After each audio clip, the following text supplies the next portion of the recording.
નમસ્કાર મિત્રો દેશ અને દુનિયાના સુપરફાસ્ટ સમાચારમાં તમારું સ્વાગત છે। અમરેલીથી સૌથી મોટા સમાચાર।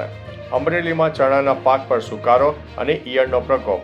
અમરેલીમાં ચાલુ શિયાળુ પાકમાં ખેડૂતોએ મોટા પ્રમાણે ચણાનું વાવેતર કર્યું। ખાંભા તાલુકામાં સૌથી વધુ વાવેતર થયું। ચોમાસામાં મગફળી અને કપાસના નુકસાનની ભરપાઈની અપેક્ષાએ ટેકાના ભાવે ખરીદીના કારણે જિલ્લાના 40%થી વધુ વિસ્તારમાં ચણા વાવવામાં આવ્યા।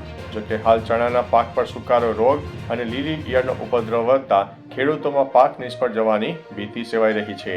અન્ય મહત્વના સમાચારની વાત કરીએ તો પીએમ મોદી સોમનાથના ચરણોમાં શીશ ઝુકાવશે। પીએમ નરેન્દ્ર મોદી રાજકોટના વાઇબ્રન્ટ ગુજરાત સૌરાષ્ટ્ર રિજનલ સમિટમાં ભાગ લીધા બાદ સોમનાથ મંદિરમાં દર્શને જવાની શક્યતા છે। આ અંગે વહીવટીતંત્રે તૈયારીઓ શરૂ કરી દીધી છે। આ વર્ષે મહમૂદ ગઝનવીના સોમનાથ મંદિર પર હુમલાના 1000 વર્ષ પૂરા થઈ રહ્યા છે, જેના પ્રતીક તરીકે પ્રધાનમંત્રીની મુલાકાતને મહત્વ આપવામાં આવી રહ્યું છે। સોમનાથ ટ્રસ્ટ દ્વારા વિશેષ આયોજન કરવામાં આવ્યું છે। અન્ય મહત્વના સમાચારની વાત કરીએ તો હેડલાઇન્સ ઉપર એક નજર નાખીએ। પીએમ મોદી આજે 72મી રાષ્ટ્રીય વોલીબોલ ટુર્નામેન્ટનું ઉદ્ઘાટન કરશે। ગૃહમંત્રી અમિત શાહ આજે તમિલનાડુની 2 દિવસની મુલાકાતે। વેનેઝુએલા હુમલામાં 40 લોકોના મોત। વેનેઝુએલાના રાષ્ટ્રપતિ માદુરો યુએસ લશ્કરી કસ્ટડીમાં ન્યૂયોર્ક પહોંચ્યા।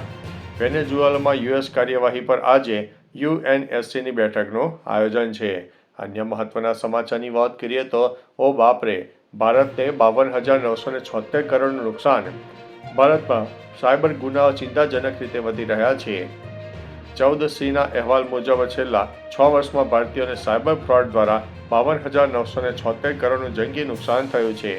આ યાદીમાં મહારાષ્ટ્ર 3,203 કરોડના નુકસાન સાથે મોખરે છે, જ્યારે કર્ણાટક 2,413 કરોડ અને તામિલનાડુ 1,897 કરોડ સાથે અનુક્રમે બીજા અને ત્રીજા સ્થાને છે।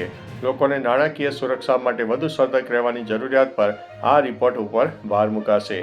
અન્ય મહત્વના સમાચારની વાત કરીએ તો હવે બેટરીને પણ મળશે 21 અંકોનો આધાર નંબર। કેન્દ્ર સરકારના માર્ગ પરિવહન મંત્રાલયે ઇલેક્ટ્રિક વાહનોની બેટરી માટે 21 અંકનો યુનિક બેટરી પેક આધાર નંબર ફરજિયાત બનાવવાનો પ્રસ્તાવ રજૂ કર્યો છે। આ સિસ્ટમ દ્વારા બેટરીના ઉત્પાદનથી લઈને રિસાયકલિંગ સુધીની તમામ માહિતી ઓનલાઈન ઉપલબ્ધ થશે। આનાથી બેટરીની ગુણવત્તા તપાસવી સરળ બનશે અને ગ્રાહકોને જાણકારી મળશે। રિસાયકલ થયા બાદ બેટરીને નવો નંબર આપવામાં આવશે। અન્ય મહત્વના સમાચારની વાત કરીએ તો રાહુલ ગાંધી વિયેતનામના પ્રવાસે, ભાજપનો દાવો। ભાજપે દાવો કર્યો છે કે લોકસભામાં વિપક્ષના નેતા રાહુલ ગાંધી હાલ વિયેતનામ પ્રવાસે છે।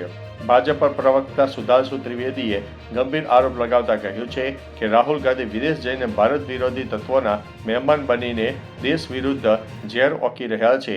ભાજપે કોંગ્રેસ પાસે સ્પષ્ટતા માંગી છે કે રાહુલને વિદેશમાં કોણ અને કયા હેતુથી આમંત્રિત કરે છે।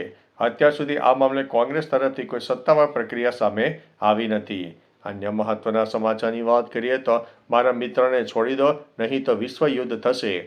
વેનેઝુએલાના રાષ્ટ્રપતિ નિકોલસ માદુરોની અમેરિકી સેના દ્વારા ધરપકડ બાદ વિશ્વમાં તણાવ વધ્યો છે। ઉત્તર કોરિયાના નેતા કિમ જોંગ ઉને માદુરોને પોતાના મિત્ર ગણાવીને અમેરિકાને વિશ્વ યુદ્ધની ચેતવણી આપી છે અને તેમની તાત્કાલિક મુક્તિની માંગ કરી છે। બીજી તરફ ટ્રમ્પે દાવો કર્યો છે કે ડેલ્સી રોડ્રિગ્સ નવા રાષ્ટ્રપતિ બન્યા છે। માદુરો પર ન્યૂયોર્કમાં કેસ ચલાવવામાં આવશે। મિત્રો, અન્ય મહત્વના સમાચારની વાત કરીએ તો ભારતે વેનેઝુએલામાં રહેતા નાગરિકો માટે એડવાઇઝરી જારી કરી છે। અમેરિકા અને વેનેઝુએલા વચ્ચે સર્જાયેલી અસ્થિરતાના પગલે ભારતે શનિવારે રાત્રે ટ્રાવેલ એડવાઇઝરી જારી કરી છે।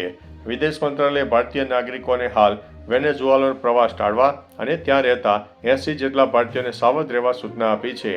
નાગરિકોને તેમની ગતિવિધિઓ મર્યાદિત રાખવા અને દૂતાવાસના સતર્ક સંપર્કમાં રહેવાનું જણાવ્યું છે અને હેલ્પલાઇન નંબર +58 412 9584 288 પણ જારી કરી દેવામાં આવ્યો છે। તો ચાલો મિત્રો, ફરીથી દેશ અને દુનિયાના સુપરફાસ્ટ સમાચાર લઈને મળતા રહીશું। ત્યાં સુધી અમને રજા આપશો। નમસ્તે।